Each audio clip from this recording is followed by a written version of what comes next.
একটা ছোট্ট ছেলে ছিল, নাম আমান।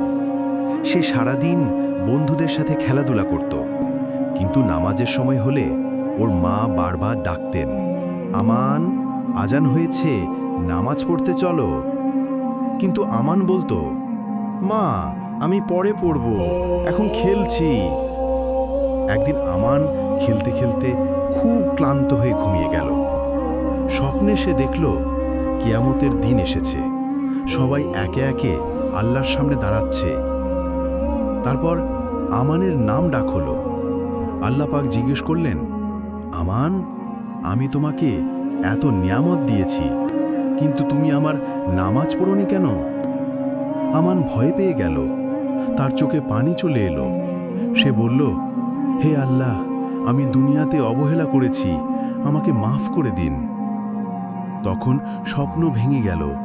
আমান কাঁদতে কাঁদতে জেগে উঠল, দৌড়ে গিয়ে মায়ের কাছে বলল, মা, আমি আজ থেকে আর নামাজ ছাড়ব না, সবসময় নিয়ম করে নামাজ পড়ব। সেই দিন থেকে আমান সময় মতো নামাজ পড়তে শুরু করল। বন্ধুরাও ওকে দেখে অনুপ্রাণিত হলো।